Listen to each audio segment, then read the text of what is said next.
University of Texas poll shows the state's voters are getting over the war on woke. With less than a month until the next legislative session, Texas voters are skeptical that the state government will address their needs, according to a new poll. The survey from the University of Texas at Austin found that 46% said the state government mostly ignores residents' needs, while 37% said the state government mostly addresses the needs of Texas. The last time the pollsters asked that question, in October 2017, the trend was reversed, with the plurality expressing satisfaction with the state government's attentiveness to their needs.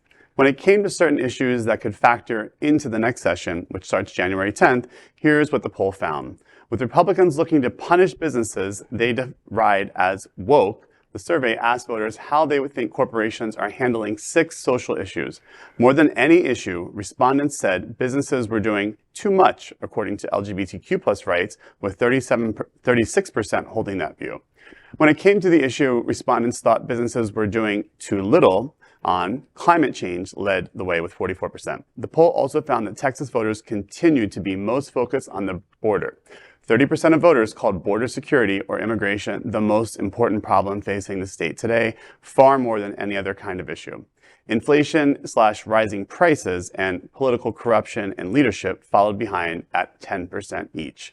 Well, it's definitely not shocking that Texas voters, again, with Greg Abbott out there, again, coming out against trans sports, coming out against the LGBTQ+ community, that does not affect families and your bottom line and your day-to-day life. And if it does, then you have a lot of problems in your life. If you're worried about drag queen story time, I can't sleep. Drag queens are going to take over the world. Yeah, I mean, while there is a terrible crisis, a humanitarian crisis at the border, which is, just we saw the news yesterday, seeing, in many of the towns across the border. My partner's from a town on the border in Texas also. It's very, very sad. It's sad that we don't have an immigration policy to help these people that are fleeing political, countries where their political, their lives are at stake and they're coming to the United States. So I do think that Texas voters, again, Texas did not go blue this time. We had some great candidates. We had Beto there.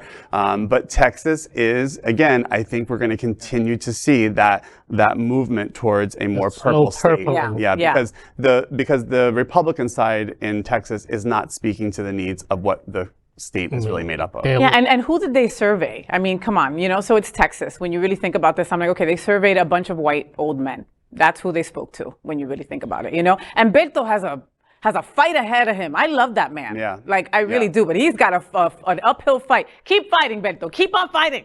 I mean, you when you read that list of the results, you basically can realize where they read their news from.